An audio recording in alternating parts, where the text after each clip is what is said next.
Bonjour à tous, alors bienvenue ce matin pour notre premier webinaire saison 2 chaud de vent, adapter votre commune à +4 degrés. Donc merci d'être présent. Alors c'est donc une saison 2 puisque l'année dernière déjà l'Agence locale de l'énergie et du climat du Pays de Rennes a organisé un cycle de 3 webinaires. Vous pourrez retrouver les contenus et les replays sur notre site internet où l'année dernière, on était plutôt sur des généralités, des aspects réglementaires, et cette année, on oriente le cycle sur des solutions. Donc, ça va être le cas de ce matin. Et puis, en fin de webinaire, je vous annoncerai le programme des futurs webinaires. Pardon, petit souci de diapositive. Voilà. Alors, bon, on vous remercie, comme d'habitude, de bien couper vos micros quand vous n'intervenez pas, d'utiliser l'onglet conversation pour poser vos questions. Il y a plusieurs temps d'échange qui sont prévus. Au moment des questions, on pourra ouvrir les micros pour faciliter les échanges, évidemment. Vous pouvez aussi lever la main si vous voulez effectivement intervenir directement. Et le webinaire est donc enregistré pour pouvoir le mettre en replay sur notre site internet. Donc ce matin, le sujet, c'est le bâtiment, les bâtiments et le confort d'été. Donc comment faire en gros à l'échelle du bâtiment pour s'adapter au changement climatique. Donc donc Fanny Perrier, je crois que je me suis pas présentée, mais je suis chargée de mission à l'ALEC du Pays de Rennes. J'assurais donc l'animation du webinaire et donc la présentation de l'introduction. À savoir qu'on est quelques-uns de l'ALEC du Pays de Rennes présents ce matin. Donc Nathalie Gibaud à mes côtés, Paolo Dos Santos et Yann Lecoq qui vont aussi pouvoir alimenter les conversations et ou témoigner, puisque donc ensuite on aura 3 interventions. Un premier témoignage de Clémence Noyau qui va nous expliquer l'intégration de l'adaptation des bâtiments dans un PCAET, celui de Rennes Métropole.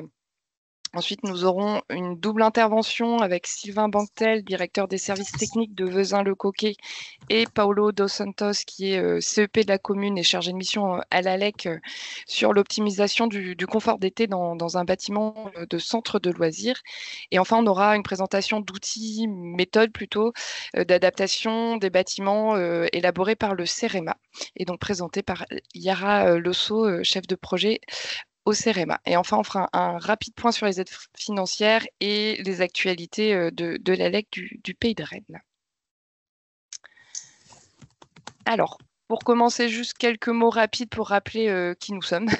Donc, l'Agence locale de l'énergie et du climat du Pays de Rennes, on intervient donc à l'échelle du Pays de Rennes. Donc, c'est 4 PCI, Rennes Métropole, Val-d'Ille-Aubigné, Liffré-Cormier Communauté et puis le Pays de Château-Giron. Ça fait 25 ans qu'on accompagne les territoires, les particuliers et un peu plus récemment les entreprises sur la transition écologique, alors énergétique et un peu plus écologique, et donc tout ce qui concerne l'atténuation du changement climatique et aussi l'adaptation.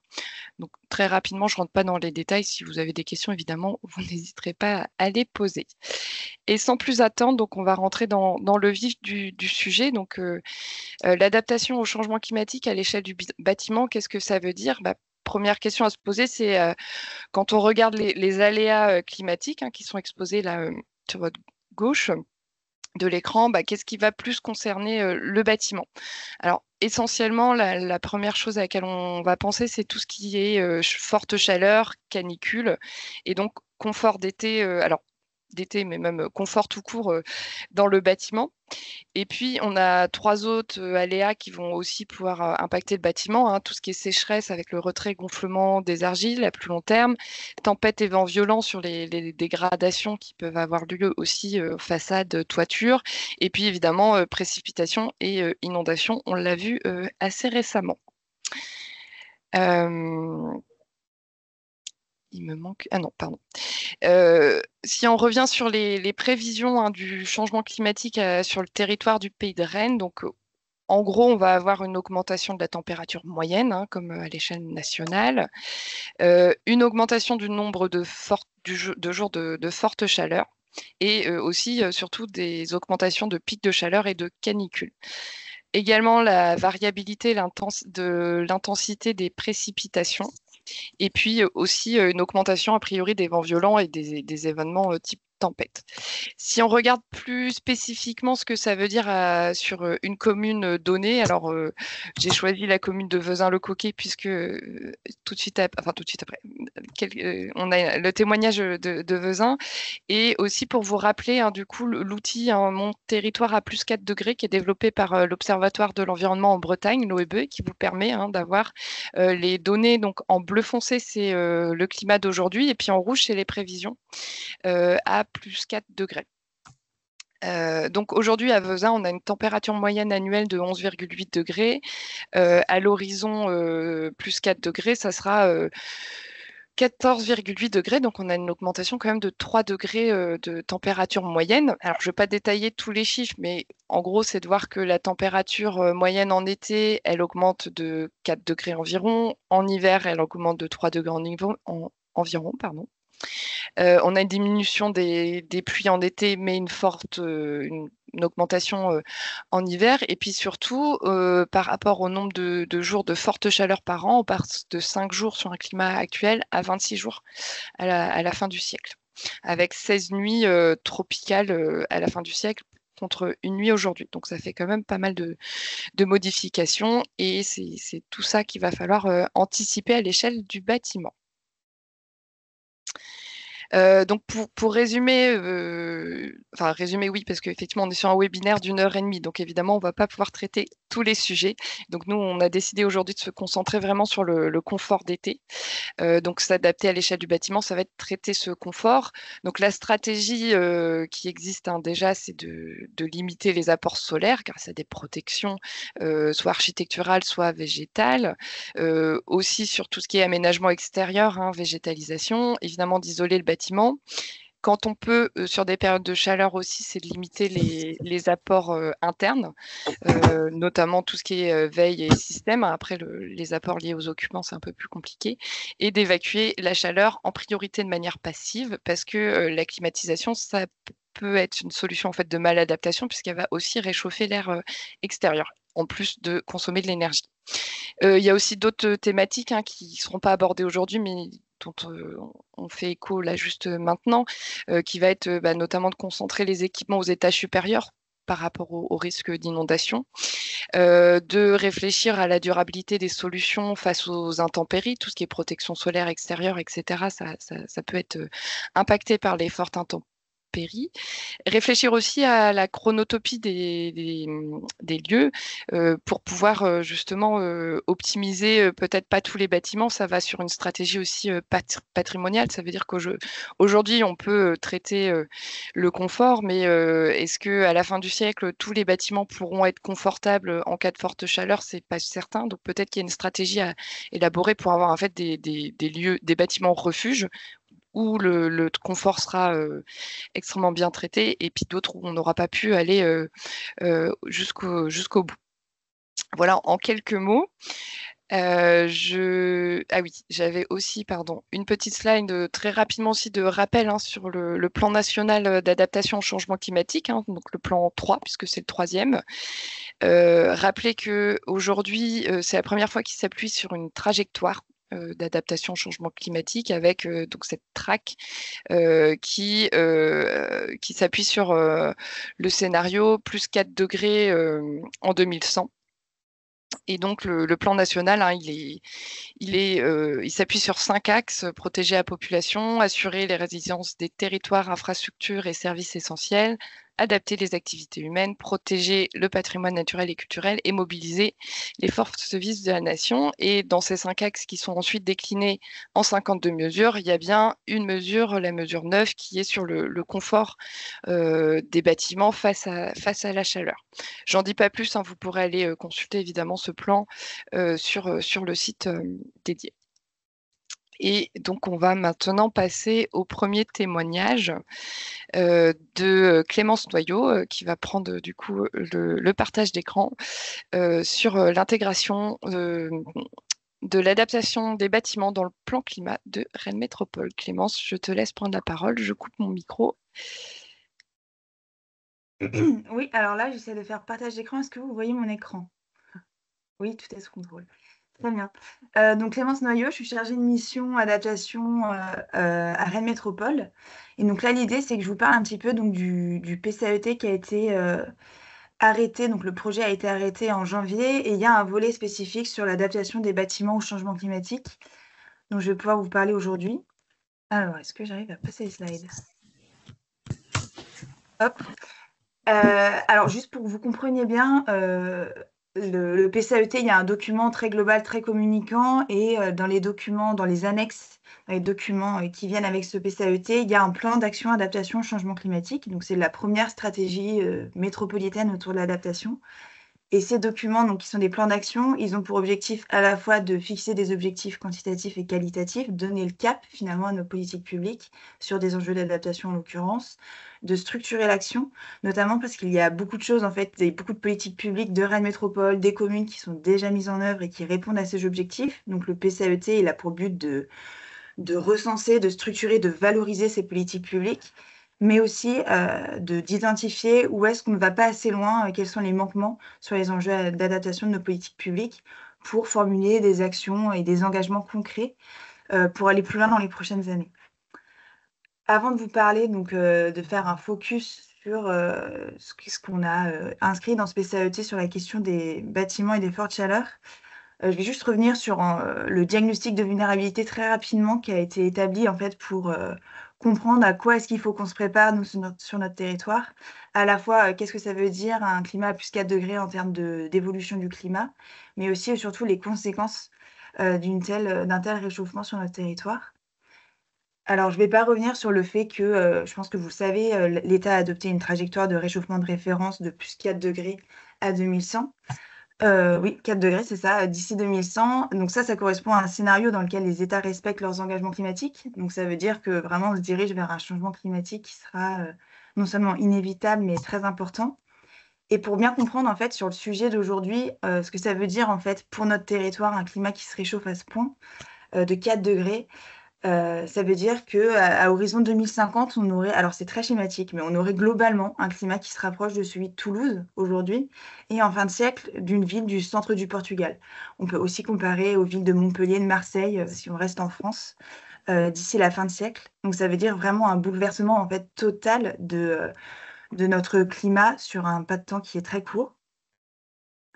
Et encore une fois, ce sur quoi on communique pas mal en fait dans le cadre de ce sujet adaptation du PCAET, c'est qu'il faut bien comprendre que, un climat qui se réchauffe autant, c'est un climat qui sera de plus en plus instable et que derrière, en fait, ça veut dire qu'il va falloir qu'on affronte des, épisodes, climatiques extrêmes qu'on n'aura jamais connus, jusqu'ici sur le territoire.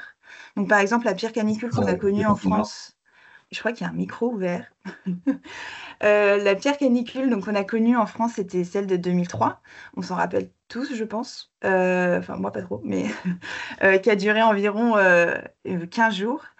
Et quand on fait des projections climatiques, on se rend compte que non seulement des canicules comme celle de 2003, elles vont se reproduire de plus en plus souvent, mais ce à quoi il faut vraiment qu'on se prépare, c'est au fait qu'on va connaître aussi des événements, mais qui sont complètement inédits pour notre territoire, donc des canicules qui pourraient durer 2 mois en France, avec des températures beaucoup plus élevées que celles qu'on a connues en 2003.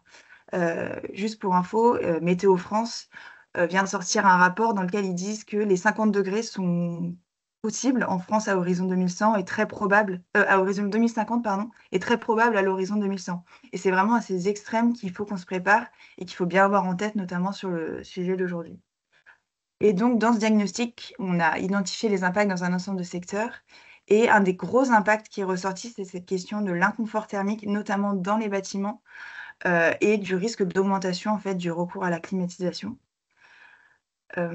Et c'est vraiment important de comprendre que nous, à Rennes, on est, par rapport à cet impact très, très vulnérable. En fait, il suffit de regarder donc là les 2 photos, je vous ai remis, Rennes et Coimbra au Portugal. Notre architecture, en fait, elle a pas du tout été pensée, nos bâtiments, ils ont pas du tout été conçus pour résister à de fortes chaleurs. Donc on part déjà avec un facteur de vulnérabilité très important, hem, par rapport à d'autres territoires du sud. Donc ça, il faut vraiment comprendre que c'est pour ça que c'est un des enjeux, majeurs qui ont été identifiés, dans le cadre du plan climat. Et donc je vais vous faire un petit, focus aujourd'hui sur, comment est-ce qu'on a structuré l'action autour de cette politique, enfin autour de cet, enjeu d'adaptation qui a été identifié. Donc il y a 3 grands leviers donc qui ont été, structurés, dans le plan d'action sur le sujet de l'amélioration du confort d'été des bâtiments. Le premier, c'est le fait qu'en fait, on a très peu de connaissances aujourd'hui, sur ce sujet. On a des connaissances sur la performance énergétique de notre patrimoine, et des logements sur le territoire, mais très peu de connaissances en fait sur, le confort d'été de nos bâtiments. Donc un des premiers sujets, ça va être d'améliorer nos connaissances sur, sur le confort d'été de nos bâtiments. Donc, par exemple, pour la question des logements, il y a un projet de lancer une étude pour identifier ce qu'on appelle les bouilloires thermiques, donc notamment les typologies de bâtiments qui vont poser le plus de problèmes en termes de confort d'été sur le territoire.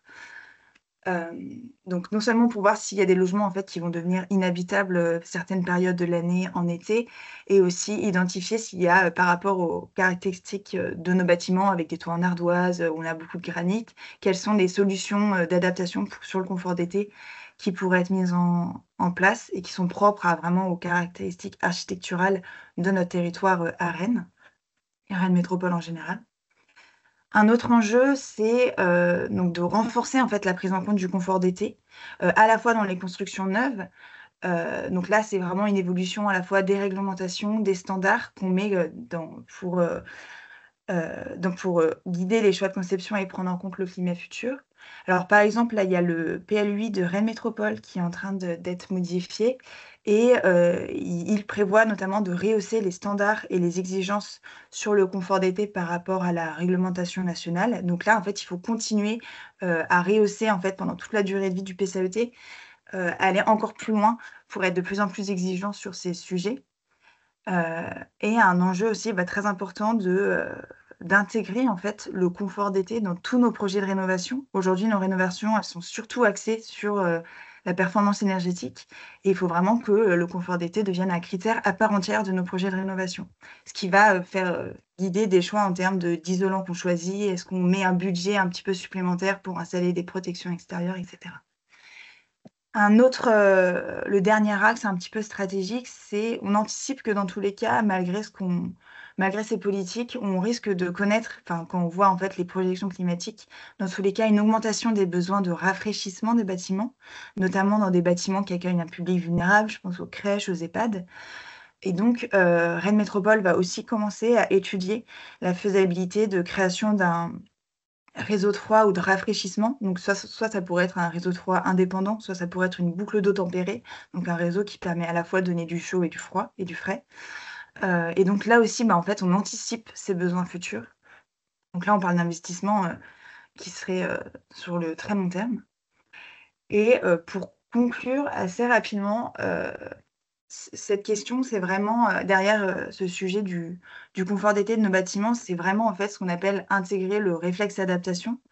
Donc c'est comment est-ce qu'aujourd'hui, on conçoit en fait finalement chacun de nos projets et de nos politiques qui ont vocation à s'inscrire sur le temps long, ce qui est le cas notamment quand on construit un bâtiment, il a vocation à être encore là dans 60, 80 ans, ou quand on le rénove également, on va pas faire, une autre politique, enfin un autre programme de rénovation, dans les 50 ans. C'est comment est-ce qu'en fait on guide nos choix de conception, au regard du climat futur dans lequel vont évoluer ces bâtiments. Ce qui n'est pas encore le cas aujourd'hui. Souvent, on fait des projets en partant du principe que le climat ne va pas vraiment évoluer. Et là, en fait, c'est, notamment, des enjeux tout simplement d'investissement. En fait, les investissements qu'on est en train de porter en 2025, il faut qu'on fasse en sorte qu'ils soient encore pertinents en 2050, en 2100, qu'on n'ait pas besoin, de réintervenir en, 2050 parce qu'on se rend compte que notre bâtiment construit en 2025, il fait beaucoup trop chaud et qu'il faut réinvestir pour l'adapter et qu'on évite que, il y ait un développement massif de la climatisation. Et très concrètement, ce réflexe d'adaptation et j'aurai, bientôt fini, c'est, notamment dans les cahiers des charges quand on fait un programme de rénovation, est-ce que, le confort d'été, il est un critère au même titre que, les performances énergétiques qu'on recherche ou l'amélioration du confort d'été? Est-ce que c'est le cas aujourd'hui? Pareil pour la construction. Est-ce qu'on a pris en compte des projections futures, par exemple avec des fichiers climatiques à 2050-2100 quand on a fait des STD, pour guider nos choix de conception? Donc vraiment, ce réflexe d'adaptation, c'est déjà se poser la question dès qu'on fait un projet en lien avec les bâtiments, heu, en essayant de se projeter dans le climat futur et de se demander si les choix de conception qu'on retient sont les plus pertinents. Et après, je ne vais pas le détailler, mais vous pourrez regarder dans le plan d'action adaptation, il y a une partie du plan qui est spécifiquement dédiée à cette question de l'amélioration du confort d'été. Et donc, par exemple, le service DPEP, donc de Rennes Métropole, qui gère le patrimoine métropolitain et qui est conjoint avec Ville de Rennes, a formulé des engagements sur son propre patrimoine, pardon, pour renforcer ses connaissances, former ses agents sur ces sujets, mieux prendre en compte le confort d'été dans ses référentiels techniques et aussi commencer à expérimenter le fait d'avoir des STD, de faire des STD dans leurs bâtiments avec des fichiers climatiques dégradés. Fichiers climatiques dégradés qui, pour information, il y a des organismes, notamment Météo France, qui sont en train de travailler pour rendre disponibles des fichiers qui pourront être utilisés dans les STD avec le climat de la traque. Donc voilà. Voilà, je pense que j'ai un petit peu dépassé. Non, c'est tout juste, c'est moi qui avais quelques minutes déjà de retard. Merci beaucoup, Ok, très Clément. bien. Voilà. On peut prendre quelques questions s'il y en a, le temps que j'arrive à repartager le bon écran. Et juste pour précision, donc STD, simulation Oui, thermique dynamique, on en avait parlé lors du 3e webinaire de notre cycle l'année dernière. Donc c'est un outil de conception, d'optimisation des bâtiments.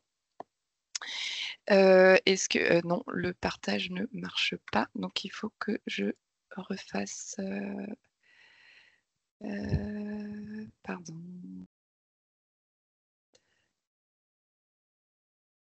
et du coup, j'en profite que le partage ne Oui, marche pas. Je vous partagerai dans la conversation, notamment dans le PNAC, ce qui est intéressant, c'est la partie où l'État s'est donné des engagements sur son propre patrimoine pour renforcer la prise en compte du confort d'été. Donc, j'essaierai de vous partager dans la conversation la fiche. Et je vous recommande aussi la lecture de. Je vais aussi partager quelques ressources des travaux de I4CE qui parlent beaucoup en fait de la prise en compte justement de ce climat futur dans le secteur du bâtiment.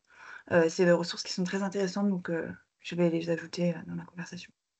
merci Clémence. Et donc le temps que le partage arrive, j'introduis donc le prochain témoignage qui est celui de Monsieur Banctel et de Paulo Dos Santos sur le centre des loisirs de Vezin-le-Coquet. Alors, le partage va pas tarder à arriver. Normalement, c'est bon. C'est bon pour moi. Oui, donc moi je vais intervenir en tant que conseiller SEP, donc je suis Paolo De Santos de l'ELEC du Pays de Rennes. On a été sollicité par la commune de Vezin-le-Coquet pour travailler sur cette problématique-là en 2023.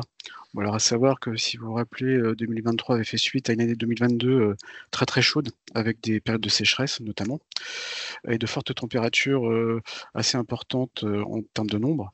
Et donc le but c'était de travailler sur le bâtiment, donc ce centre de loisirs qui posait problème, sachant que ce bâtiment-là effectivement accueille des petits-enfants et des enfants jusque quasiment toute la période estivale, quoi, juillet-août.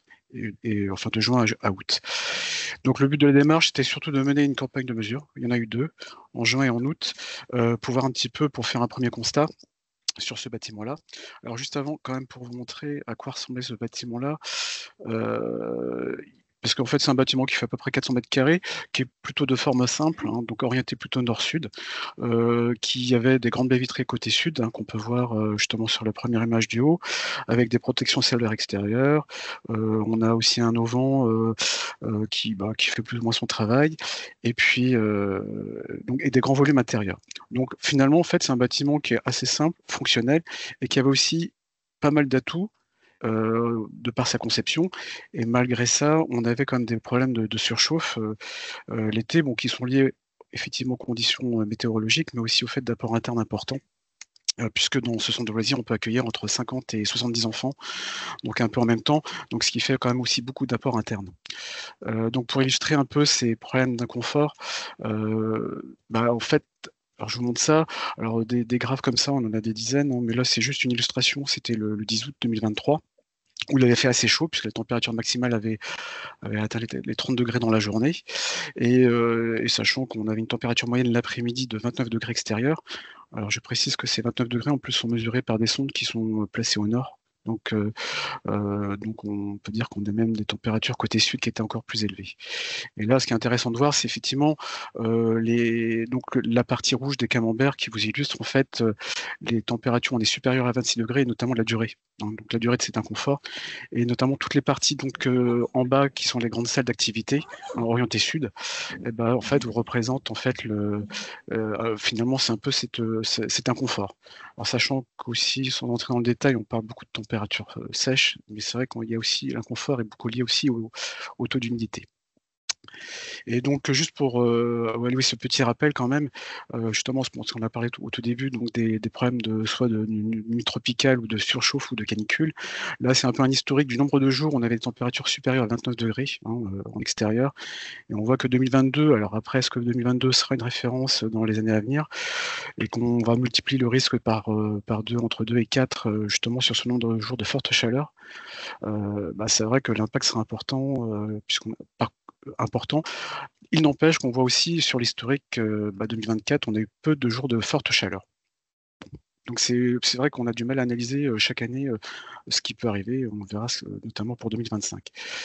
Et donc pour conclure pour la partie de mon intervention avant M. Manctel, donc le but après ce constat d'inconfort assez prononcé lors des chaleurs estivales, c'était de travailler, de s'appuyer un peu sur les points forts comme du bâtiment, hein. Le but, c'était pas de révolutionner avec des solutions techniques assez complexes, notamment en termes de gestion. C'était de s'appuyer sur ce qui existait, notamment les 3 solutions. En tout cas, dans un premier temps, c'était les stores extérieurs qui avaient été rajoutés ultérieurement du bâtiment, hein, qui était, je crois, 3 ou 4 ans après, qui donc montrait déjà qu'il y avait des problèmes d'inconfort d'été. Et ça, c'est plutôt bien maîtrisé, on va dire, par les utilisateurs. Il y a aussi travaillé sur les impostes existants, hein, puisqu'en fait, on a des systèmes d'ouverture finalement qu'on avait au niveau des portes-fenêtres et des fenêtres qui n'étaient pas utilisés. Le but, c'était aussi de voir un petit peu ce que ça pouvait impacter, notamment sur la ventilation naturelle nocturne. Et enfin, un travail sur la végétalisation de la façade sud, qui est quand même très vitrée, hein, avec des grandes hauteurs. Et le but, c'est de voir comment on pouvait concilier et en tout cas réduire l'impact des apports solaires. Et c'est là où je vais laisser donc, la parole à Monsieur Banctel pour expliciter tout ça. Bonjour, Sylvain Manctel, donc je suis le directeur des services techniques de la commune de Vezin. Merci Monsieur De Santos là, pour cette introduction.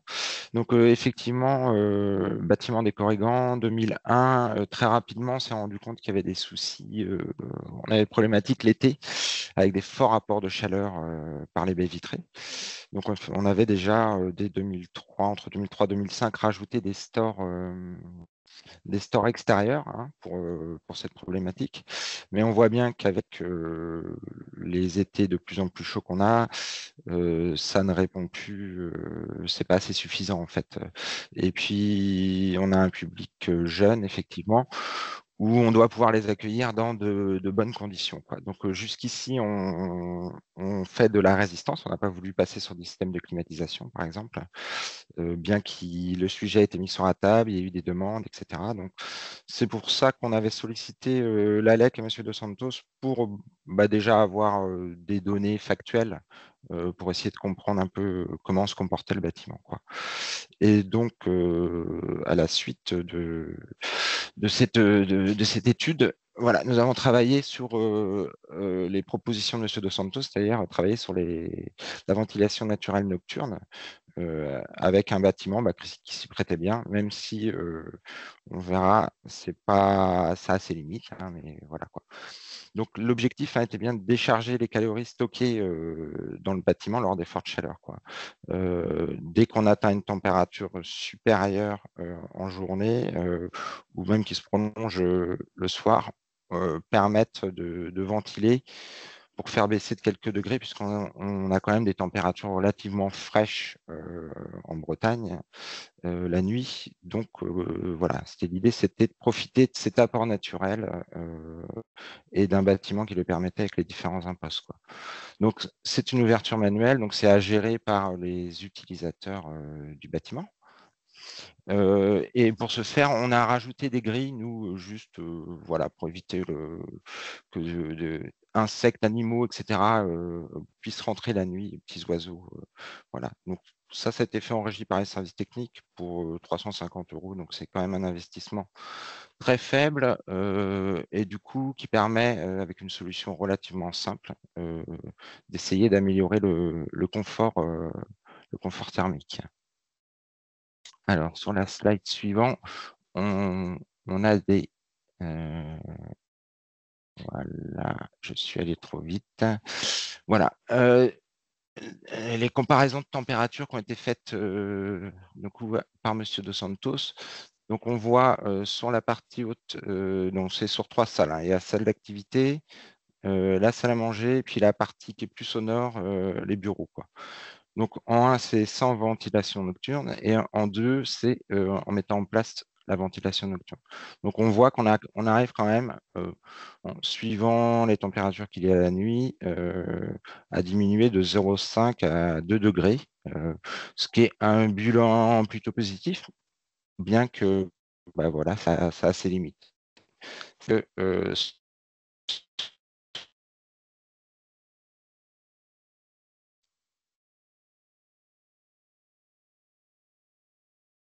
Monsieur Banquetel, on ne vous entend plus.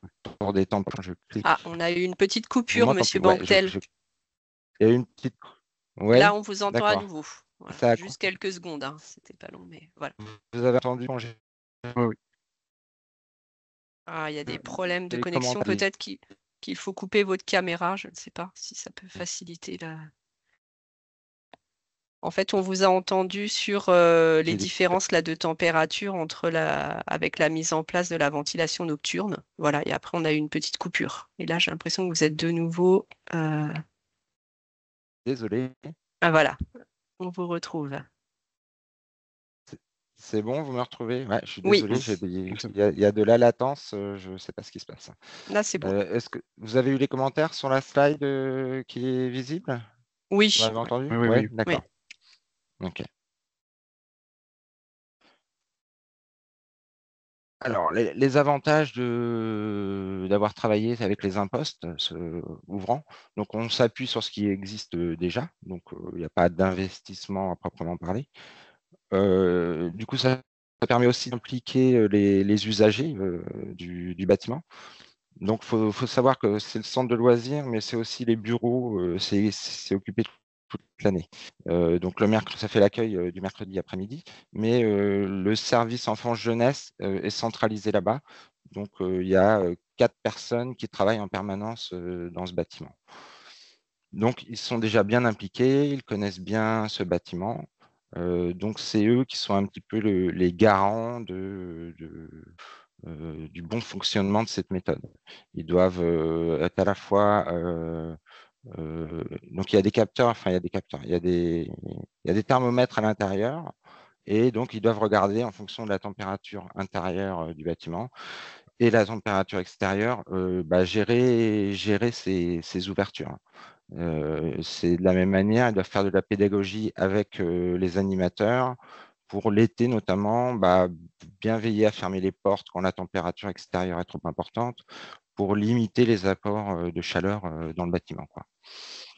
Donc, sur les moins de la méthode, c'est l'orientation du bâtiment, hein, le sens de balayage, ce n'est pas le plus adapté. Mais bon, on fait avec le bâtiment qu'on a. Il n'y a pas de maîtrise réelle des flux d'air, hein, c'est pas une méthode fiable. S'il y a un petit peu de vent, ça va être plus efficace. Enfin, voilà. Et il ne faut pas d'obstacle pour la circulation de l'air. C'est-à-dire que les agents doivent bien veiller à ouvrir les impostes, bien sûr, mais aussi les portes de bureau, toutes les portes traversantes pour que l'air circule au mieux, quoi. Ouais.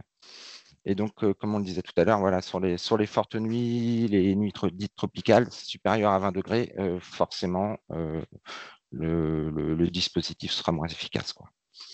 Donc, voilà sur la partie imposte.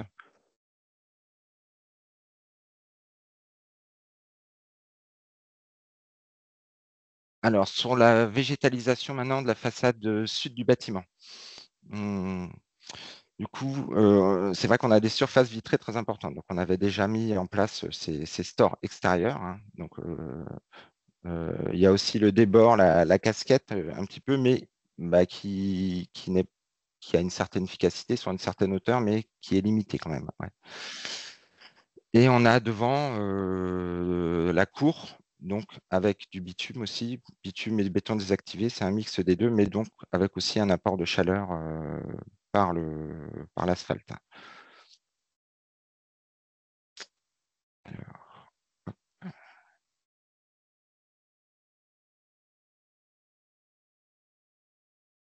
Donc je reviens juste sur cette photo-là. On voit bien que l'idée, c'est bien de réduire les apports solaires l'été par le vitrage, mais on souhaite quand même en bénéficier l'hiver. On voit sur la photo, dès 9h30 en mois de juin, les stores sont baissés. Donc ça veut dire qu'on allume la lumière à l'intérieur. Donc on fait des apports de chaleur par les luminaires. Donc l'idée était de limiter cet abaissement de luminosité par les stores. Et d'apporter un ombrage d'une certaine manière voilà, à trouver en fonction en fonction des éléments qu'on a du bâtiment. On a étudié plusieurs choses et on s'est décidé de réaliser une pergola végétalisée.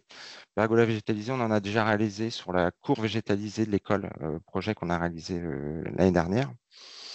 Donc, on a repris cette méthode. Pour diverses raisons. On avait étudié l'agrandissement de la casquette, mais ce n'était pas forcément satisfaisant, puisque l'idée est bien quand même l'hiver de récupérer cette chaleur. Hein. On essaie de trouver un compromis entre le confort d'été et les économies d'énergie qu'on peut faire l'hiver. Donc, on est parti sur ce système qui est un système avec donc, un système en bois côté pelouse, là où vont être plantés les végétaux.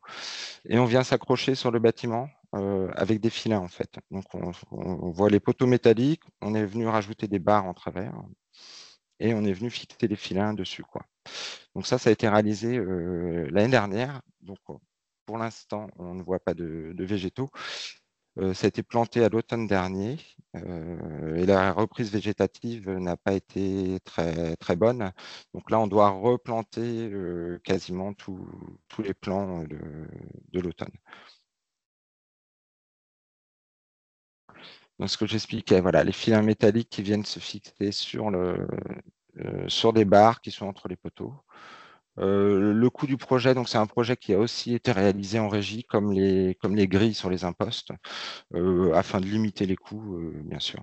Donc, on a eu pour 1 900 € de fourniture de matériaux et location de nacelle, quoi. Et sans compter le temps des agents, quoi. Donc, l'espèce végétale qui a été choisie, c'est de la vigne vierge. Alors, on a fait comme à l'école pour la cour végétalisée, c'est-à-dire qu'au départ, on était plutôt parti sur de la glycine. Et bon, les fleurs de glycine sont toxiques. Donc, comme on a un public d'enfants, voilà, on est parti sur la vigne vierge, donc qui a feuilles caduques, hein, c'est bien tout l'intérêt. C'est-à-dire qu'on va bien apporter de l'ombrage l'été, hein, et de la fraîcheur. Et l'hiver, on récupère cet apport de chaleur par le soleil, quoi. Donc, c'est comme indiqué, ça s'approcherait d'un filtre solaire quand les plantes seront à maturité. Donc, l'idée, ça va être de les guider et de bien suivre ce guidage pour une bonne efficacité. On n'exclut pas d'ailleurs de rajouter des filins pour faire un quadrillage accroché sur les filins existants. Alors, avant d'en arriver à l'idée de la pergola végétalisée, on a étudié différentes choses. On a étudié notamment une structure plus solide. Alors là, on a une illustration, mais on n'a pas étudié que ça. On a étudié le fait de rallonger la casquette. On a étudié pas mal de choses pour voir ce qui correspondait le mieux à la demande, parce que le centre de loisirs aussi avait dans le cadre du confort d'été aussi, pour les enfants, de création d'un préau couvert qui servira à la fois l'hiver pour que les enfants puissent sortir l'hiver quand il pleut et qu'ils aient un espace, mais aussi l'été pour qu'ils aient de l'ombre. Bon, cette solution-là n'a pas été retenue. Ça, c'est une solution assez légère avec donc c'est de la toile au-dessus, hein. Donc, c'est une solution à 30 000 € pour 100 mètres carrés environ, quoi. Bon, cette solution-là, comme on la voit là, on voit bien qu'elle ne répond pas à la demande. On n'apporte pas d'ombrage sur le bâtiment. Donc la casquette, comme je vous l'ai dit, rallonger la casquette, ça n'apportait pas non plus la solution de conserver l'apport de chaleur l'hiver. Donc voilà, c'est pourquoi on s'est décidé de faire une pergola végétalisée, quoi. Donc c'est récent, on n'a pas de recul. Il y aura peut-être l'occasion dans 2-3 ans je pense qu'il sera intéressant qu'on fasse un bilan et puis de refaire peut-être des prises de température pour voir l'efficacité et pourquoi pas refaire un témoignage, quoi. Ouais. Voilà, donc voilà pour mon témoignage. Je ne sais pas si vous avez des questions. En tout cas, je suis là pour y répondre et je vais redonner la main à Monsieur Dos Santos.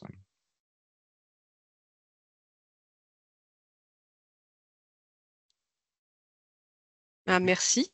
Paolo, on te laisse poursuivre et on pourra prendre des questions après. Ouais. D'accord.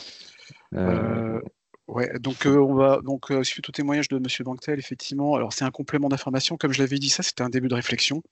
Le but, dans un premier temps, c'était de s'appuyer effectivement sur un peu les points forts du bâtiment et quitte à les améliorer. On sait effectivement avec tout ce qu'on a présenté au départ sur les évolutions météorologiques que ça n'allait pas suffire. Hein. Donc, comme je vous le disais, ce bâtiment-là, il a quand même beaucoup de points forts quand même malgré tout.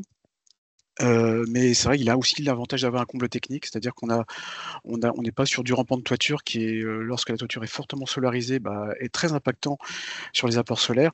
Donc on a le comble technique, l'aération naturelle, la pergolage végétalisée donc, qui va monter en puissance dans les 2 ou 3 ans. On va garder pour l'instant la ventilation naturelle nocturne et les stores extérieurs.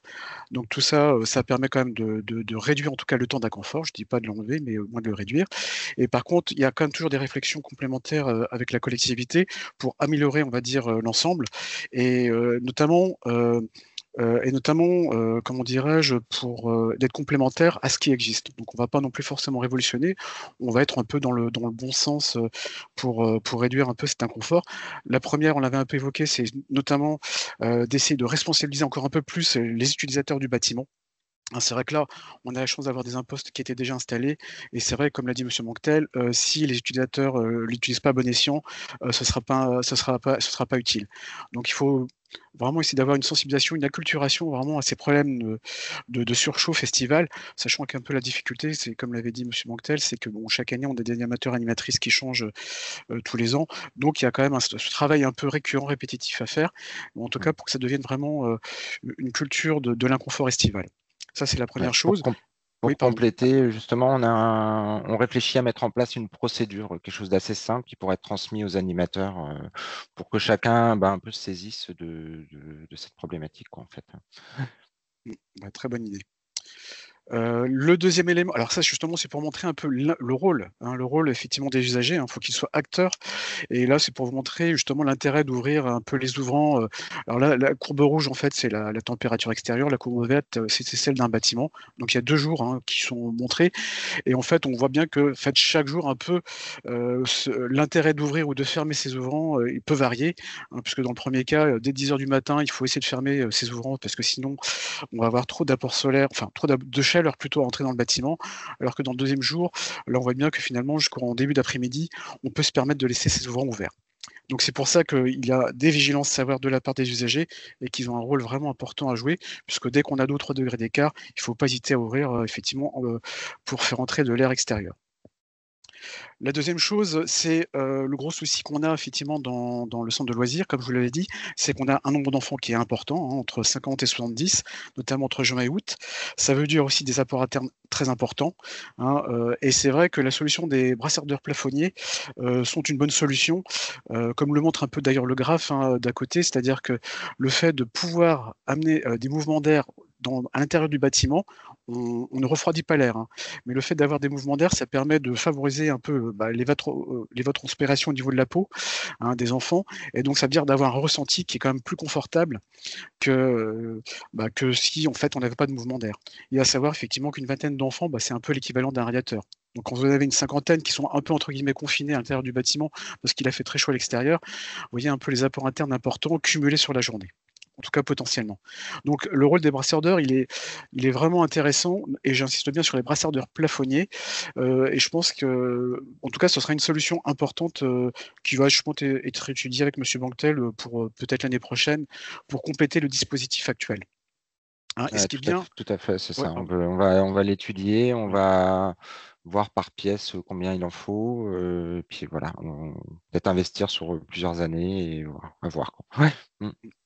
sachant qu'on a un bâtiment en plus qui est sur des grandes hauteurs, donc en termes d'installation, on est moins contraint parce que c'est vrai qu'il y a un respect d'implantation à avoir entre le plafond et les pales. Mais en tout cas, je pense que c'est très intéressant. C'est vrai que c'était une solution peut-être un peu désuète il y a quelques années, ou surtout, on va dire, qualifiée pour des pays dits tropicaux, mais là qui retrouvent tout son intérêt pour un peu ce qu'on subit. Et ce qui veut dire aussi un peu au revoir aussi aux solutions assez récurrentes qu'on retrouve dans beaucoup de bâtiments, parce que voilà, confrontés à la surchauffe et qu'on n'avait pas forcément anticipé.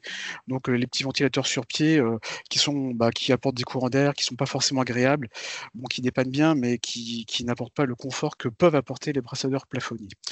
Et à titre informatif, il y a un guide là-dessus, je pense que alors je l'ai pas le titre en tête, mais qui est très bien fait, un document qui justement permet de vraiment savoir comment bien dimensionner, tenir compte de l'installation électrique, etc. Et de voir les puissances nécessaires quand on veut, on va dire, brasser de l'air avec ce type d'appareil. Et sachant que l'installation n'est pas forcément très coûteuse et peut être fait aussi en régie. Ça, c'est une des solutions.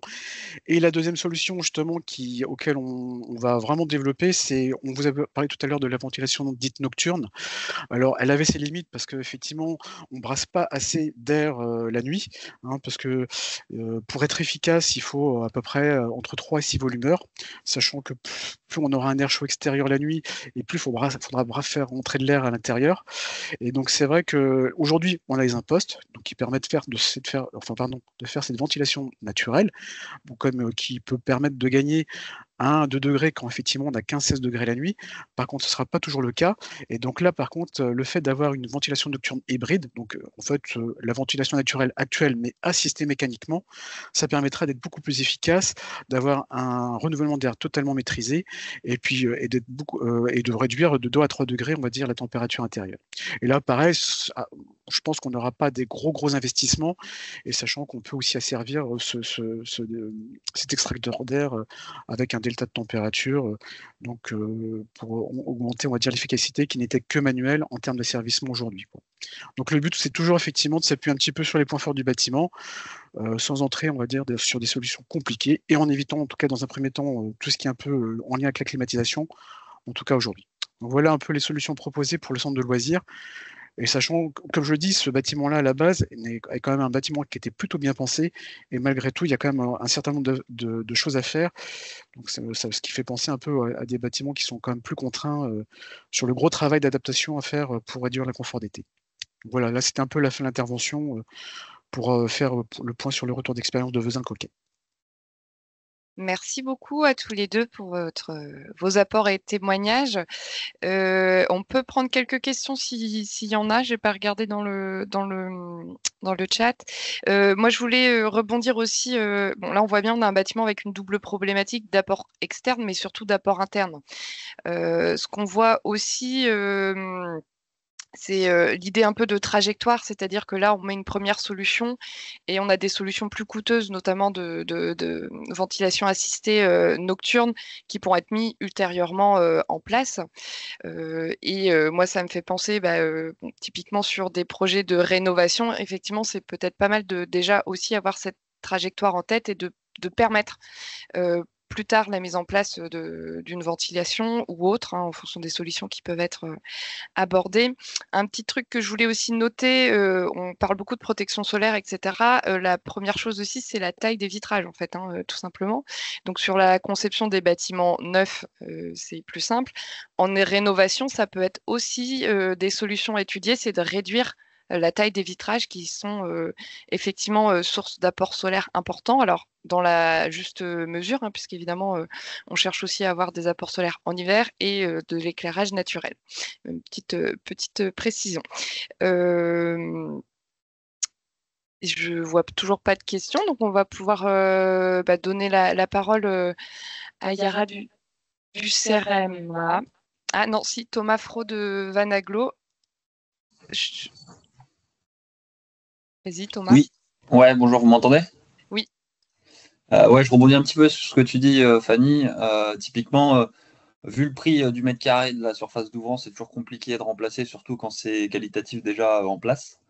Est-ce qu'une solution assez basique de mise en place de jardinière ou autre sur la partie extérieure serait également intéressante pour réduire indirectement cette surface vitrée? Oui, sur le côté, effectivement, ça va limiter. En fait, on va faire un masque. C'est ça. Donc là, par les jardinières et donc en plus, alors donc il y aura le côté jardinière plus végétalisation qui vont permettre d'avoir un masque effectivement devant le vitrage. On est sur des vitrages qui sont de plein pied. Oui. Voilà, c'était une réflexion, c'est tout. Oui, merci de ton partage. Merci. Et du coup, moi, je voulais juste, c'est vrai que vous l'avez abordé, hein, la question des usagers du bâtiment et justement, il faut vraiment qu'ils soient partie prenante, hein, dans la gestion du confort d'été. Et donc, vous avez dit, hein, que vous alliez mettre en place effectivement une procédure. Donc ça me paraît un point vraiment important. Qui, à mon avis, est sous-estimé. Et donc, ça nécessite des choses écrites, formalisées, voilà, qui peuvent se transmettre. Parce que, comme vous l'avez dit, les animateurs périscolaires, voilà, il y a pas mal de turnover.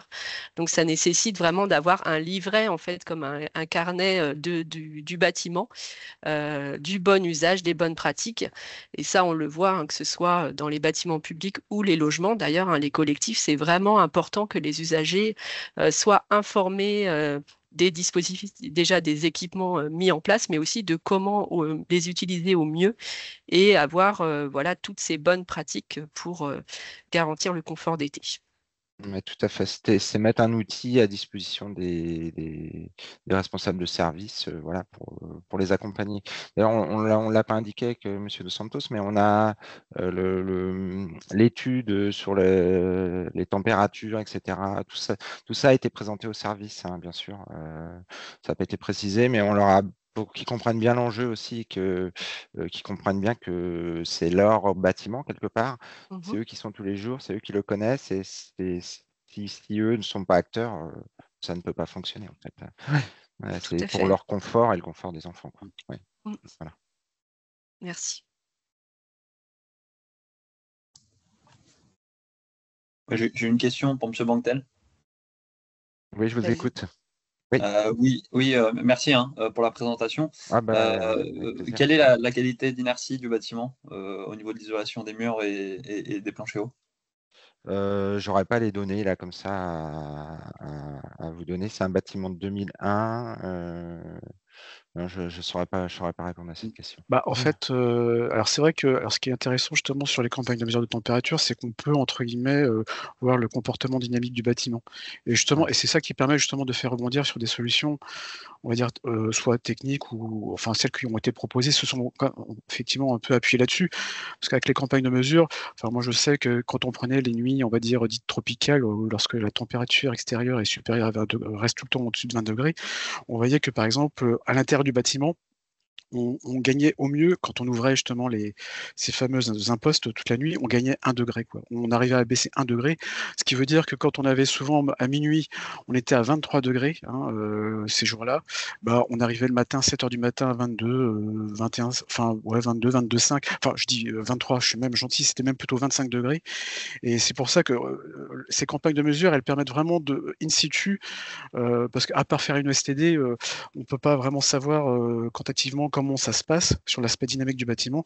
Et c'est vrai que ces campagnes de mesure permettent de comparer justement des cas d'exposition au soleil ou du tropical ou pas, de nuit fraîche, et justement de voir ce qui serait intéressant ou pas, quoi. Et la preuve, c'est que justement, moi, le fait de pouvoir mesurer l'évolution des températures entre minuit et par exemple 7h du matin quand il y avait les nuits tropicales, ça nous justifiait, ça nous prouvait que les impostes à un moment donné c'est bien, mais ça suffira pas quand il fera très très chaud, quoi.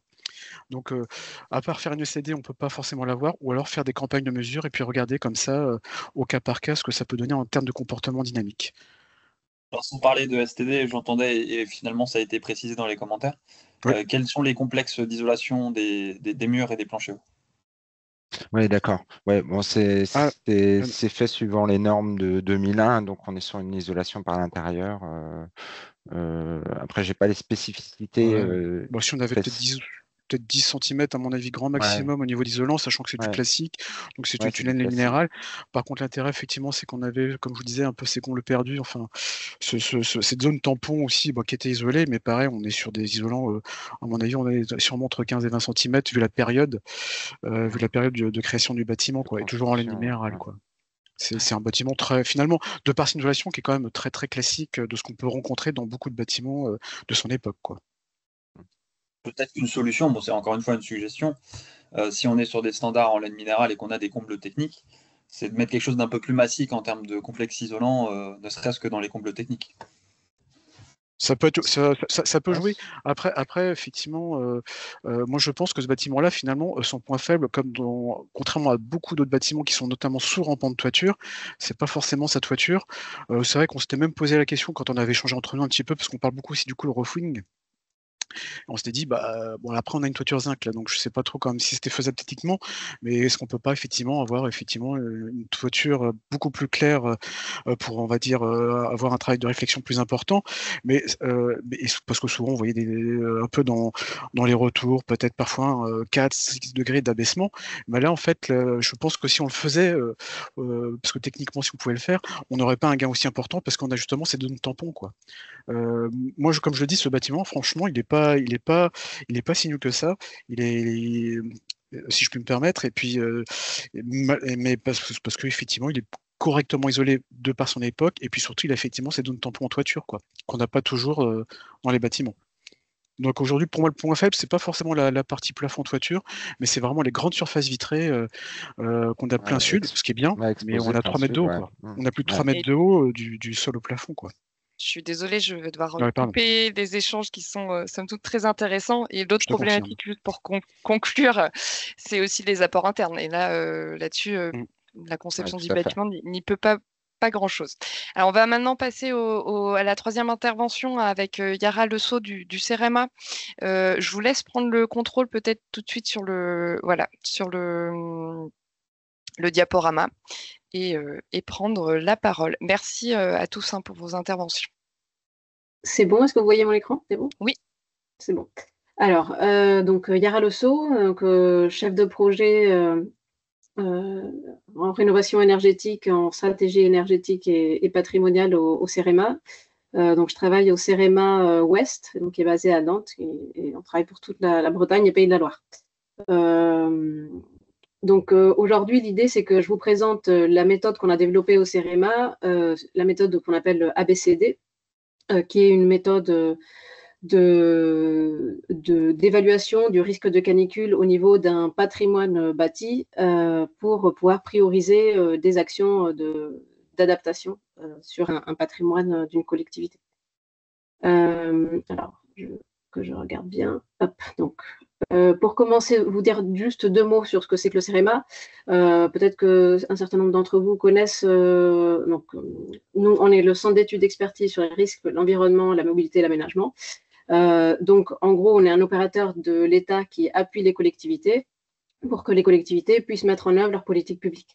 Donc, on est parfois missionné par les collectivités pour mener des études ponctuelles, mais on contribue grandement en fait à l'élaboration, à la diffusion des connaissances à travers l'élaboration de guides, aussi à travers des travaux de recherche, d'innovation, et on participe aussi à des groupes de travail de normalisation au niveau national pour définir les politiques de législation. Donc, on travaille sur sur 6 domaines en particulier. Donc, tout ce qui concerne l'ingénierie territoriale écologique, le bâtiment, donc c'est le domaine dans lequel je travaille, les mobilités, l'infrastructure de transport, les environnements et les risques, et la mer et le littoral. Voilà, donc en fait, on est vraiment implanté au niveau national. Le siège du CEREMA est à Lyon. Et nous, on a des directions territoriales un peu partout en France. Voilà, donc je vais vous parler donc, de cette méthode ABCD qu'on a développée, ABCD donc, pour un bâtiment adapté au climat de demain. L'idée en fait de cette méthode, c'est de pouvoir avoir une vision globale sur un patrimoine de quel est le risque de canicule pour chaque bâtiment et de pouvoir ainsi prioriser les bâtiments à traiter en premier à l'échelle de tout un patrimoine. Donc pour pouvoir prioriser, il faut d'abord pouvoir évaluer et donner une note à chaque bâtiment. Et en fait, on donne cette note par rapport au risque de chaque aléa. Donc, l'aléa qu'on va regarder ici, ce qu'a expliqué Fanny tout à l'heure, donc c'est l'aléa chaleur. Donc, un risque, c'est l'aléa chaleur, par exemple, fois l'exposition à ce risque, fois la vulnérabilité. Donc, si on prend en compte donc l'exposition du site, c'est tout ce qui va concerner la caractérisation à partir de l'adresse et de cartographie.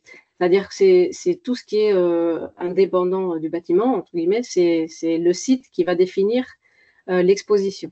Donc, par exemple, le nombre de jours avec une température extrême, donc TX température extrême supérieure à 35 degrés, le nombre de nuits tropicales, la vulnérabilité du territoire également, donc l'ICU, donc c'est l'îlot de chaleur urbain, la topographie en forme de cuvette qui peut augmenter l'exposition, la pollution, les infrastructures qui sont non adaptées. Donc, une fois qu'on a pris en compte l'exposition, donc en fait, on va donner une note à l'exposition, entre 1 à 10, et on va regarder aussi quelle est la vulnérabilité du bâtiment. Donc, la vulnérabilité du bâtiment, c'est à la fois la sensibilité, donc à quel point est-ce que le bâtiment est bien isolé en toiture, est-ce qu'il est bien isolé sur le reste de ses composants. Est-ce qu'on a une isolation par l'intérieur ou par l'extérieur? Donc là, également, on en parlait tout à l'heure, mais un des problèmes du bâtiment qu'on vient de voir, c'est qu'il est isolé par l'intérieur. Donc effectivement, en Bretagne, on ne réfléchissait pas trop à ça jusque-là, mais le fait d'isoler les bâtiments par l'intérieur, évidemment, ça les coupe de leur inertie et en termes d'adaptation au changement climatique, c'est pénalisant. Le pourcentage de surface vitrée, les ombrages, etc. Donc, ensuite, on va regarder aussi quels sont les enjeux d'occupation et d'usage du bâtiment. Est-ce qu'on est sur un bâtiment dont les occupants sont vulnérables? Par exemple, des enfants très petits, des personnes très âgées. Est-ce qu'on est sur un hôpital? Est-ce qu'on a des équipements critiques? Voilà. Donc, on a besoin de regarder l'ensemble de ces éléments pour revenir là-dessus. Donc, en fait, l'exposition, c'est vraiment tout ce qui concerne l'adresse et la vulnérabilité du bâtiment, c'est tout ce qui concerne les données bâtimentaires. Donc, en fait, on va commencer par noter, donc là, comme vous voyez, donc, là, il faut d'abord donner une note à l'exposition et ensuite donner une note à la vulnérabilité du bâtiment. Donc, pour donner une note à l'exposition, on prend en fait les données climatiques qu'on va prendre à différents moments. Donc, aujourd'hui, donc la référence aujourd'hui, la référence en 2030, la référence en 2050 et la référence en 2100. Et on va regarder à chaque date quel est le nombre de nuits tropicales pour la situation dans laquelle se situe le bâtiment et le nombre de jours avec une température supérieure à 35 degrés. Donc après, on a une formule mathématique de pondération qui permet de nous donner une note d'exposition de 1 à 10. Ensuite, on va faire la même chose pour le calcul de la sensibilité. Donc, en fait, on a dit que le risque, c'est l'exposition fois la vulnérabilité. Donc, l'exposition, on vient de le voir. Et là, ce qui va nous intéresser en particulier, c'est donc tout ce qui concerne la sensibilité. Donc, la sensibilité, la sensibilité vis-à-vis de l'aléa chaleur, on va la regarder par rapport à 4 thématiques. Donc, le fait de réduire la chaleur qui va rentrer, décaler dans le temps des apports internes, évacuer cette chaleur et corriger éventuellement. Donc, en ce qui concerne le fait de la réduction de la chaleur, donc on regarde d'abord tout ce qui concerne l'environnement local. Comment est aménagée la parcelle? Quel est le pourcentage de vitrage masqué? Donc, en fonction de chaque sous-thématique, on va donner une note de 1 à 4. Et en fait, ça va nous permettre d'avoir un score en fait de 1 à 4 sur la partie à quel point est-ce que le bâtiment est sensible ou pas à la chaleur. Donc, on va regarder, donc, comme je vous disais, l'aménagement de la parcelle. Est-ce qu'on est très végétalisé ou pas? Ou est-ce qu'on est très bétonné? Est-ce que l'albédo est-ce qu'on a des pouvoirs de réflexion qui sont… Est-ce que le béton, est-ce qu'il y en a du béton, par exemple, qui est très foncé ou qui est très clair? Est-ce qu'on a beaucoup de pourcentage de vitrage qui sont masqués? Au niveau de la protection, quel est le pourcentage de vitrage qu'on a sur les façades en fonction des orientations? Est-ce qu'on a beaucoup de vitrages horizontaux?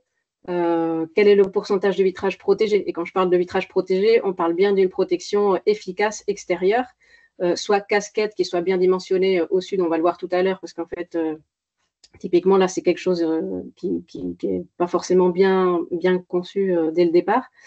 Quel type de toiture on va avoir? Et aussi, quels sont les apports internes qu'on peut avoir dans ce bâtiment. Ensuite, le fait de décaler. Donc, on va prendre en compte évidemment l'inertie du bâtiment, l'aménagement de la parcelle, et dans le fait d'évacuer, on va avoir, est-ce qu'on a possibilité de mettre en place une VMC nocturne, par exemple, une ventilation naturelle? Quel type de plancher bas on a? Est-ce que le plancher bas est isolé ou pas? Parce qu'en fait, on se rend compte que dans l'inertie, le plancher bas est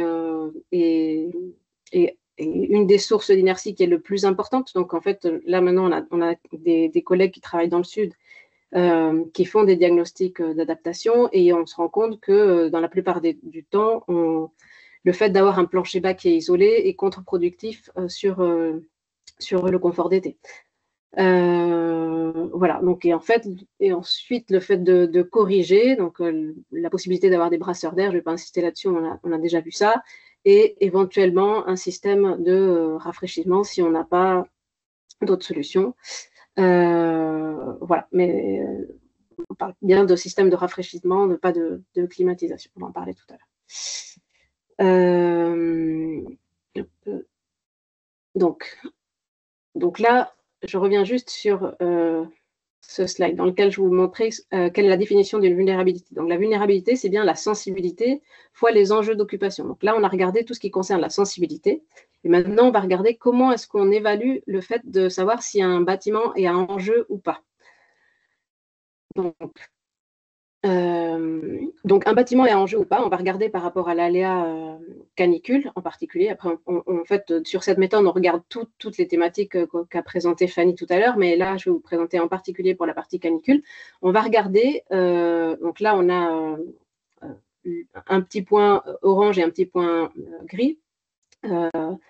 Et l'idée, c'est que si on prend un bâtiment, on va regarder si il est concerné ou pas par la thématique. Donc, on aura normalement soit un point orange, soit un point gris en fonction de s'il est concerné ou pas. Et comment est-ce qu'on va savoir s'il est concerné? Donc, en fait, il y a 3 thématiques, les enjeux économiques, les enjeux humains et les enjeux environnementaux.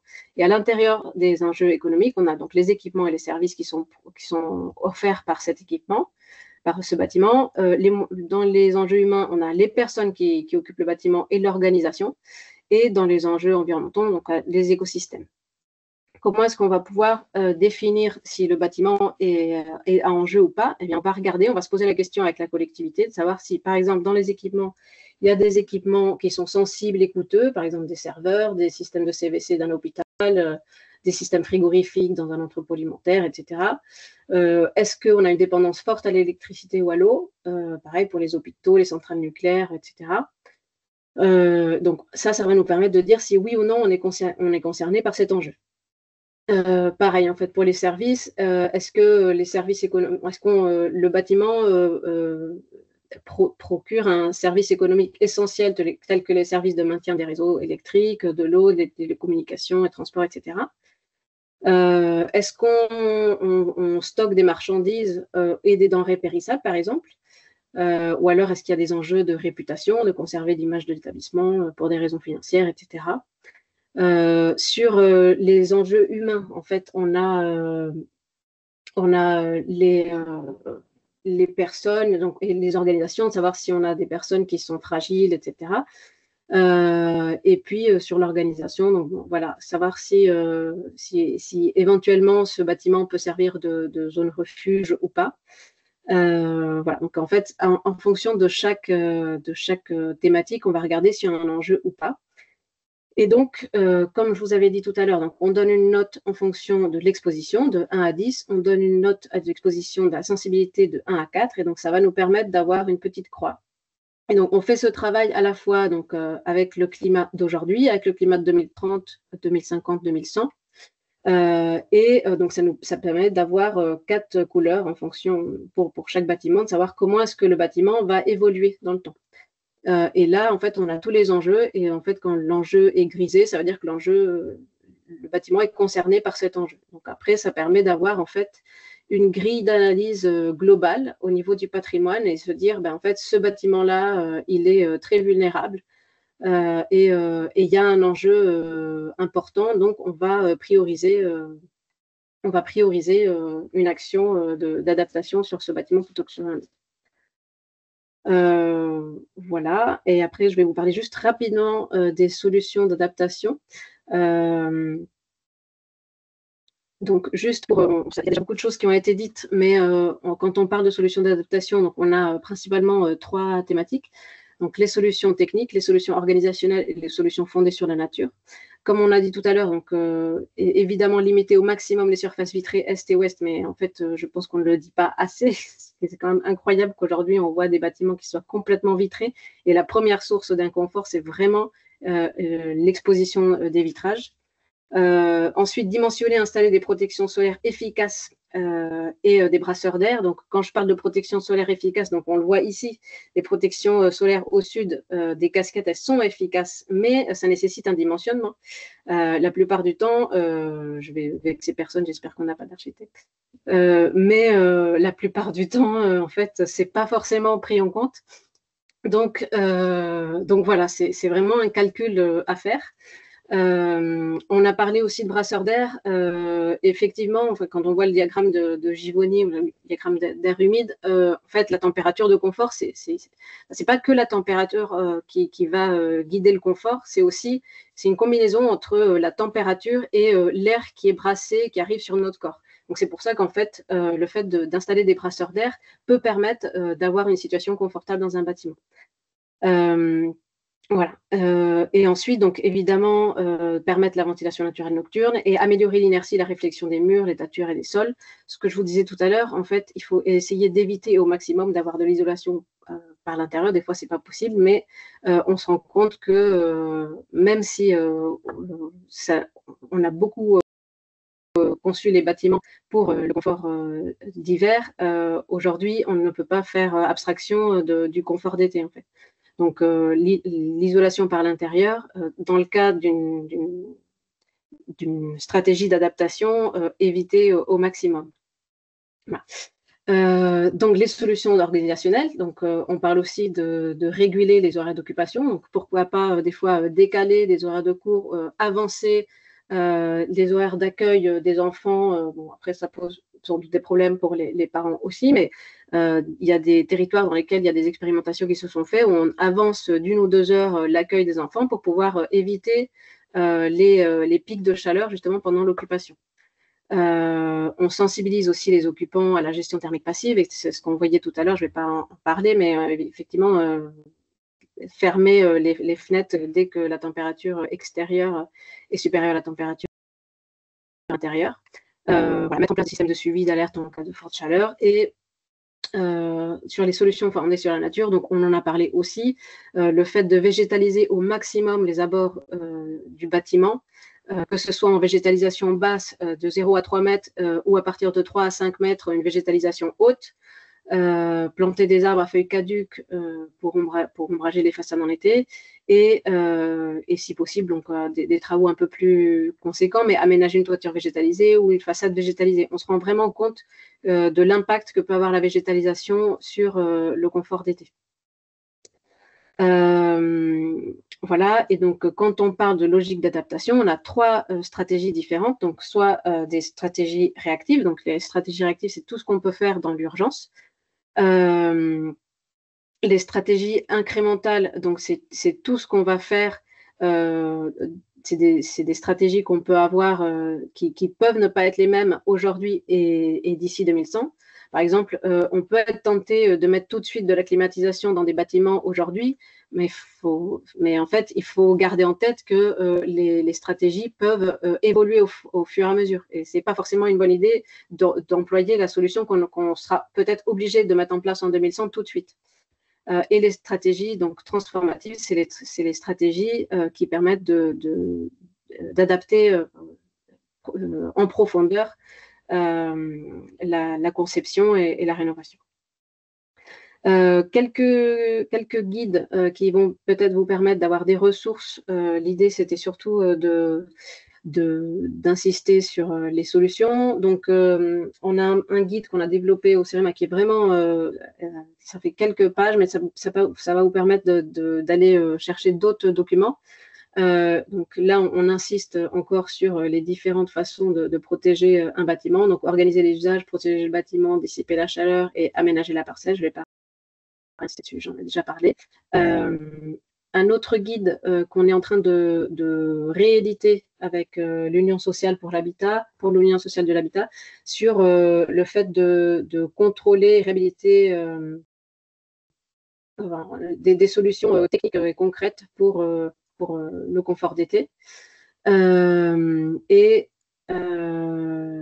Voilà. Et ensuite, le guide s'adapter au changement climatique qui a été développé par l'ADEME sur les solutions d'adaptation fondées sur la nature. Voilà, donc du coup, c'est pareil, j'en ai déjà globalement parlé, mais les faits de végétaliser le bâtiment, désimperméabiliser, végétaliser la façade, etc. Donc, deux guides qui sont intéressants aussi, un guide sur les arbres en milieu urbain, différentes préconisations de mise en œuvre et un outil, un guide qu'on a développé au CEREMA, l'outil Sésame, qui permet en particulier de choisir la bonne espèce d'arbre au bon endroit en fonction de ce qu'on souhaite faire. Donc un outil en ligne qui est accessible. Et la dernière chose que je voulais vous dire, c'est qu'on est aussi en train d'élaborer un guide à ce jour sur le fait les solutions qui permettent d'agir à court et moyen terme contre la surchauffe dans les écoles, qu'on sortira et qu'on publiera cette année. Voilà, j'en ai fini. J'ai débordé un petit peu. Je suis désolée. Pas de souci, on vous a donné la parole un petit peu en retard. Merci beaucoup en tout cas. Est-ce qu'il y a des questions par rapport à l'intervention de Yara Le Sceau sur cette méthode et même les solutions qui sont présentées? Alors, s'il n'y en a pas, Ah si, Monsieur Maillard, je vous en prie, prenez la parole. Oui, est-ce que vous pourriez revenir un petit peu sur l'isolation du plancher bas qui peut être contre-productif pour le confort d'été? En fait, ce dont on se rend compte, c'est que, en particulier, je reviens sur. Non, c'était là. Ah, non. Oui, ça. En fait, nos collègues du Sud se rendent compte que ce qui est le plus, dans l'inertie, ce qui est le plus avantageux et ce qui permet d'avoir le meilleur enjeu d'inertie, c'est vraiment l'isolation du plancher, enfin l'inertie qui est disponible en plancher bas. Donc en fait, quand on a une isolation en plancher bas, on a plus de risques de surchauffe parce qu'on a tout simplement moins d'inertie disponible en fait. Donc ça peut paraître, ça peut questionner effectivement à un moment où on demande à ce qu'on ait une rénovation complète et performante des logements. Mais quand on a une inertie de la dalle directement et qu'on n'a pas accès à la dalle, eh bien, du coup, on n'a pas accès à l'inertie. Donc, si on veut avoir une réponse complète, on pourrait avoir une isolation du plancher en sous-face, mais ce n'est pas toujours possible. Donc, à la limite, avoir l'isolation et couler une dalle en béton. Après, on est aussi sur du béton. Donc, en termes environnementaux, on va avoir forcément un impact. Mais voilà, c'est aussi de se poser la question de savoir quelles sont les solutions qui peuvent permettre de répondre à la fois au confort d'été et au confort d'hiver. Merci. Alors, on a quelques autres questions, donc on va passer aux questions suivantes. Alors, Éric Billot, je vous laisse aussi poser directement votre question. Oui, bonjour à toutes et tous et merci beaucoup pour cette présentation. Moi, j'ai une question toute bête, c'est simplement de savoir est-ce que vous faites des formations pour s'approprier cette méthode ABCD pour qu'on soit capable de la mettre en œuvre quand on accompagne la rénovation des patrimoines publics? Alors, pour l'instant, c'est surtout une prestation qu'on développe. On n'a pas encore fait de formation, il me semble. Mais je pourrais prendre vos coordonnées si ça vous intéresse et revenir vers vous sur cette question. Super, ok, Merci. ça marche. Merci beaucoup. Et donc ensuite, on a Laurent Vogel, pardon. Bonjour, Laurent Vogel, ouais. J'avais une remarque juste sur la partie précédente sur le plancher bas. En effet, c'est où on met le curseur entre le confort d'hiver et le confort d'été, clairement. Après, j'avais une question, non, déjà aussi une autre remarque sur ce que vous avez dit, le décalage d'accueil, d'activité. Alors, ça peut être une solution, mais alors chez eux, ils ne seraient pas forcément plus confortables dans leur logement parce que les logements, la masse de logements à rénover, à adapter au changement climatique est encore plus importante, je pense, que les bâtiments qui accueillent du public. Donc là aussi, c'est un enjeu. Et après, c'était sur la végétalisation de façades, de choses comme ça. C'est en combien de temps, à peu près, on peut estimer que une végétalisation devient efficace. Je prends le parallèle du retour d'expérience avec la pergola végétalisée. On peut voir que ça peut mettre quand même du temps à ce qu'une végétalisation de façade soit vraiment efficace. Oui, en fait, ça prend un peu de temps.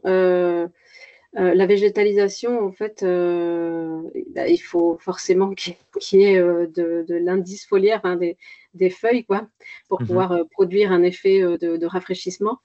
Donc, il faut un peu de temps, enfin, il faut quelques années avant de pouvoir avoir quelque chose d'efficace, en fait, effectivement.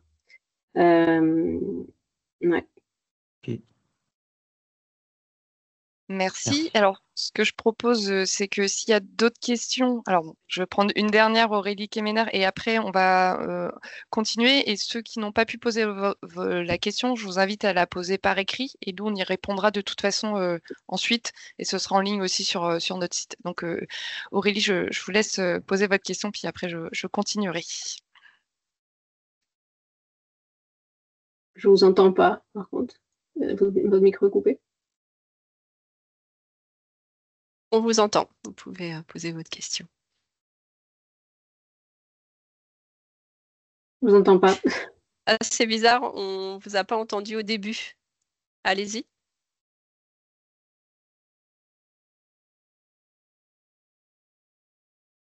Non, il y a un souci. Je ne sais pas pourquoi on ne vous entend pas alors qu'on vous a entendu au début. On ne vous entend pas. Ou vous pouvez poser votre question, malheureusement, dans l'espace de conversation. C'est bizarre, on vous a entendu à un moment donné et puis plus après. Alors, ce que je propose, c'est que je continue, moi, puisqu'on avait quelques diapos en plus à présenter. Et Aurélie, je vous laisse essayer de soit écrire effectivement la question et où on réessaiera en fin de webinaire par oral. Alors, je reprends la main sur le diaporama. Donc, je vais pas tout présenter, mais on avait prévu de vous faire un petit focus sur les aides financières mobilisables donc à l'échelle du bâtiment. Donc, je ne vais pas les détailler, je les identifie juste.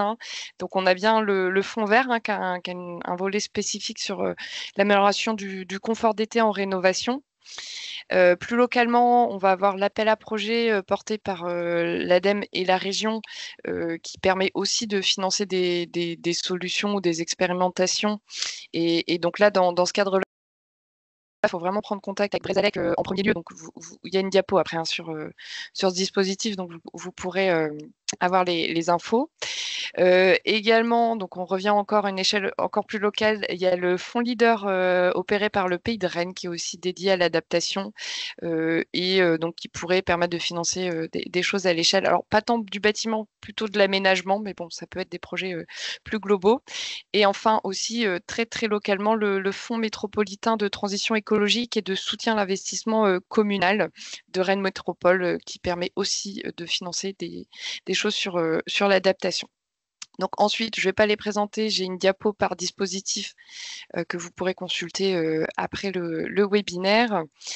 Et je voulais quand même vous annoncer donc les 2 prochains webinaires dans le cadre de ce cycle seront donc le vendredi 23 mai, même horaire, 9h, 10h30. Et là, donc, ce sera dédié à la ressource en eau, avec notamment l'intervention de la collectivité eau du bassin rennais sur l'accompagnement qu'il propose. Et également, on va avoir un témoignage aussi de communes sur ce sujet-là. Et puis le dernier webinaire aura lieu le vendredi 20 juin sur la biodiversité végétalisation. Dans les actualités, à l'échelle de l'ALEC du Pays de Rennes, on organise une formation courte sur la récupération d'eau de pluie à usage interne le 22 mai de 8h à 10h avec en partenariat et à la CAPEB. Et il y aura une deuxième session qui sera programmée à l'automne, donc n'hésitez pas à faire savoir si vous êtes intéressé et ou à vous inscrire à celle du 22 mai, évidemment. On organise aussi donc pour les techniciens et élus du Pays de Rennes des ateliers de l'adaptation. C'est une méthode qui permet déjà de bien voir la différence entre atténuation et adaptation, et puis aussi de s'intéresser à la trajectoire d'adaptation dont on a un petit peu parlé au cours de ce webinaire, en se disant qu'il y a des solutions très court-termistes, mais il faut bien avoir en tête qu'il faut aussi des solutions à plus long terme qui peuvent être plus transformationnelles. 3 dates qui sont proposées. On aura également des visites apprenantes cette année. Donc, 2 sont déjà identifiées. Le centre de formation du Stade Rennais sur le sujet de la récupération d'eau de pluie qui aura lieu le 17 juin. Et aussi la visite d'un habitat participatif où il y a plusieurs thématiques qui seront abordées, le confort d'été, la végétalisation et aussi la récupération d'eau de pluie à usage interne, donc en habitat. Et enfin, pour les communes de Rennes Métropole, il y a un atelier métropolitain, le PCAET Notre Pacte, mardi prochain, donc de 18h à 20h, où les élus sont largement invités à participer. Et puis, il y a aussi, donc le 22 mai, la conférence locale du climat.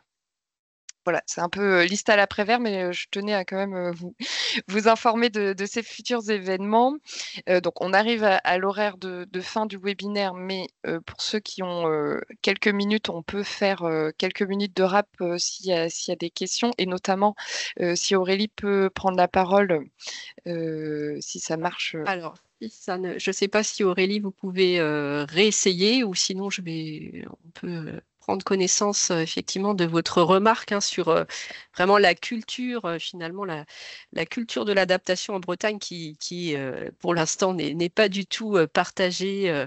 Donc il y a vraiment, comme vous le notez, vraiment un enjeu d'acculturation, de sensibilisation donc à ce réchauffement climatique et à la gestion des risques finalement. Donc là, c'est sûr, comme vous le signalez, voilà, et vous donnez un exemple très concret, donc à Vezin-le-Coquet, avec un bâtiment récent végétalisé où les habitants ont finalement coupé les végétaux parce que voilà, ils voyaient des problèmes par rapport aux insectes, au développement de végétaux devant leurs fenêtres. Donc c'est vrai qu'on voit bien qu'ils n'ont pas forcément compris l'intérêt et qu'ils ont priorisé d'autres aspects qui semblent un petit peu vraiment anodin finalement, mais voilà, donc c'est sûr que on a vraiment un défi à relever en Bretagne particulièrement parce que voilà, dans le sens commun, on va dire, c'est voilà, en Bretagne, on a un climat vraiment tempéré, on est à peine concerné par le changement climatique. Enfin voilà, c'est vrai qu'il y a beaucoup de travail à faire. Donc c'est dans les missions de l'ALEC notamment, ce travail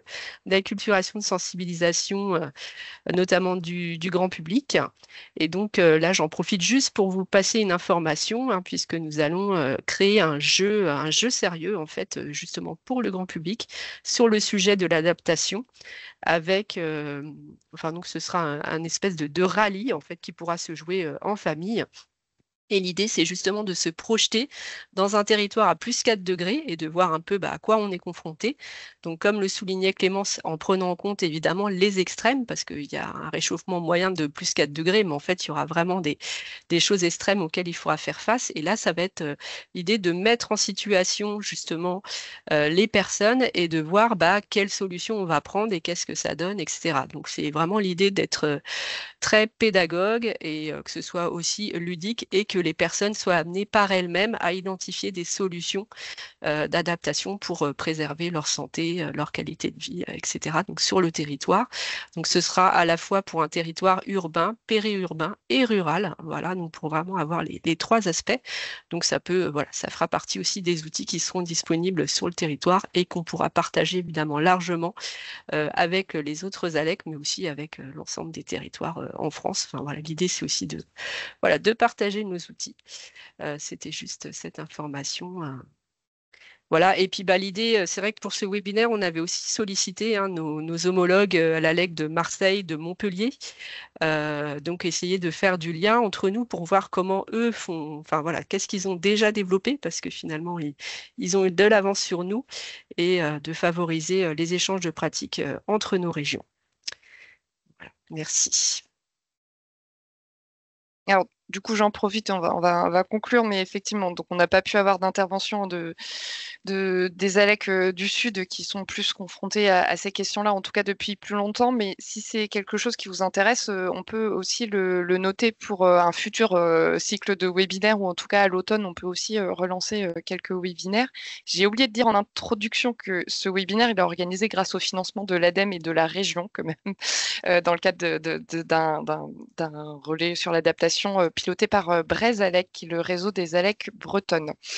Donc, on va s'arrêter là, mais n'hésitez pas à nous faire parvenir en commentaire ou plus tard des idées de sujets ou de témoignages qui vous paraissent intéressants à partager, ou d'outils, effectivement. Et on est preneuse, évidemment, preneurs de vos retours. Et bien, sur ce, je vous souhaite une excellente journée. Merci encore à tous les intervenants et puis aux participants de vous être rendus disponibles ce matin. Merci, au revoir. Et donc, Au bien revoir, sûr, merci. on va vous transmettre le support de présentation ainsi que toutes les ressources, et notamment celles des participants là, qui ont été proposées dans le chat. On va les regrouper dans une fiche que l'on vous transmettra et qui sera aussi disponible en ligne sur notre site internet. Merci.